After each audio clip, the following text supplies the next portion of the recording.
things that are really difficult after leaving the Mormon church. There's a lot of things that we have to rework, and a lot of things that come up, and a lot of things that are really hard.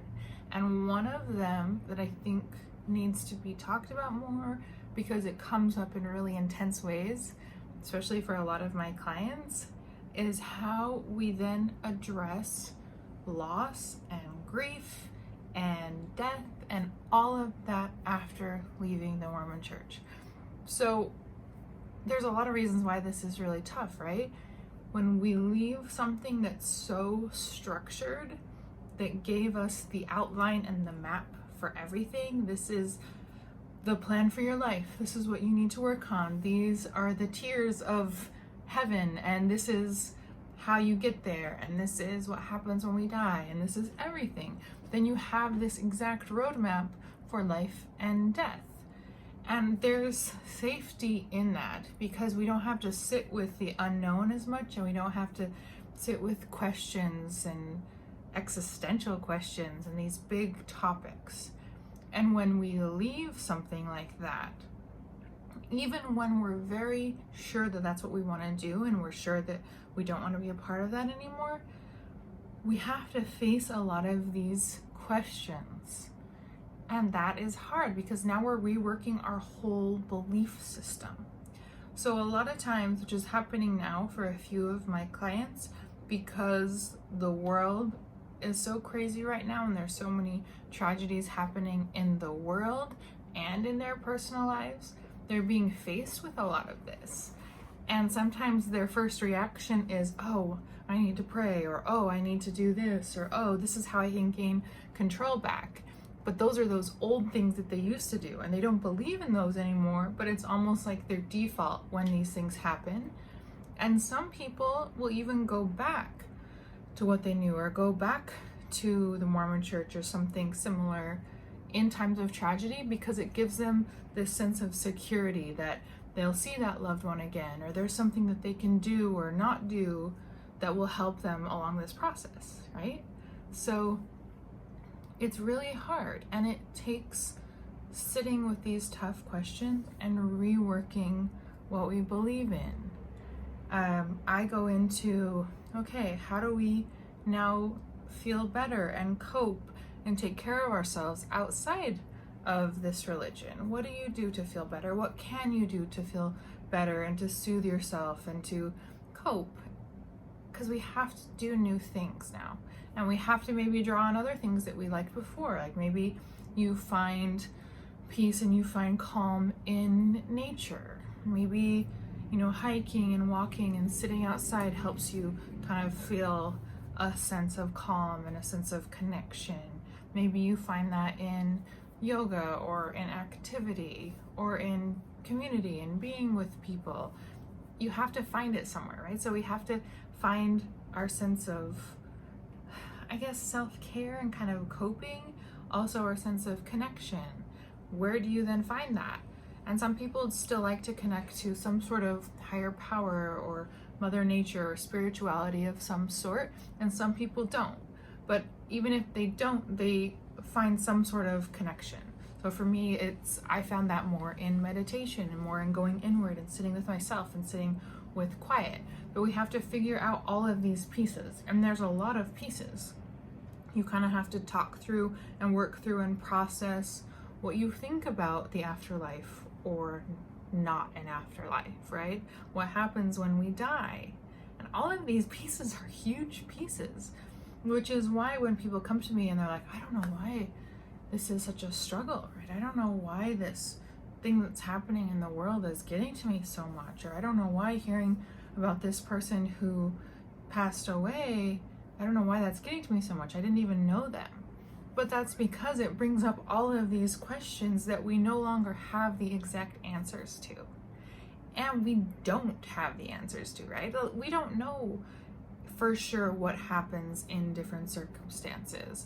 So you have to kind of then develop that for yourself and develop your own belief system, which then goes into developing your own values, right? What values do I take? Maybe some from the religion that I came from, and maybe some that I don't.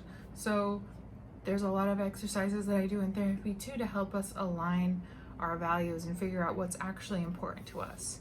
Maybe service still is something that is important to me, but it looks differently now than it did in religion, right? Maybe giving back is looking different to me now, right? So all of those things have to be looked at and pulled out and kind of examined. And then we say, okay, yeah, I still need that and value that, but this is how I'm going to do that now. It's not structured in the same way as it was, and I don't want it to be, but this is how I'm going to meet that, so then I still feel good as a person, and I still feel like I'm doing what I need to make myself and the world and the people around me better, right? And that could be something that you really align with, and it could not be. It could be something totally different, right? But we have to rework that, and that is really, really hard. So basically, it's okay if this is all a struggle and it's hard and things come up for you and you have those moments. Like, I have so many people describe these to me in different ways. Like, you'll find yourself praying or hoping or thinking something. You're like, wait, no, I don't believe that anymore. But it still comes up, and that's okay. You're kind of reaching for something comforting often. Or you're thinking, oh man, I hope that's all not true, because that's not what I'm doing. Or, oh, I'm really finding myself needing comfort, right? So if we can work through it and kind of process through it a little bit, you can usually get to an underlying need. Like, I'm feeling vulnerable, or I'm feeling scared, or I'm feeling unsure, or I'm feeling lonely. And then we can meet that need in a different way. But it's complicated, right? Even just in these few 5 minutes, I've hit on so many different topics that are really heavy. And that's why this is such a struggle, right? You left behind something that told you exactly what life and death look like. And now that you walk away from that, you have to decide what that looks like for you. And that is not something that's just going to happen quickly and easily. It's something that's going to take work. It's going to take talking through. It's going to take processing. It's going to take trying new things, exploring things. I know some people who go into almost like research mode. They're looking at different documentaries and looking at different books and research to figure out what is actually out there. What do different people believe? What do different kind of schools of thought tell me about these things? And what do I then believe, and what do I want to carry on for my life and my new belief system? So obviously that is tough. So if you want more help with that, or you have more questions, please ask or comment how you've done this or found these things, or what's been hard for you, or what's helped, because this is kind of a community that we can use to help support each other in all of this. I have a playlist that is post-Mormon support, and there's a lot of people that have commented and reached out and kind of talked to each other and said, this is what's worked for me, this is what I've done, this is where I've struggled, I totally relate to this, you're not alone here. And that's really cool, because after we leave such a structured, tight-knit community, it can feel really lonely, and we have to find community, which is another video that's coming up, is how we find community outside of the Mormon church. But there's all of these different pieces that we have to work and rework and figure out and find, and it can be hard, and it can be isolating, and it can be challenging, but we can come together and support each other. And that's what's really cool about channels like this. That's what kind of gets me excited about this stuff, is that we can support each other, and we can talk about these things, and we can make this process easier. So a lot of it is an internal process and an individual process, but a lot of it can really be helpful with community and with therapy and with talking about it. So yeah, let me know what you guys think. Leave comments, reach out to me. You can click a link below to get on my website to ask a question or to contact me directly, and let me know what you guys think and what you need.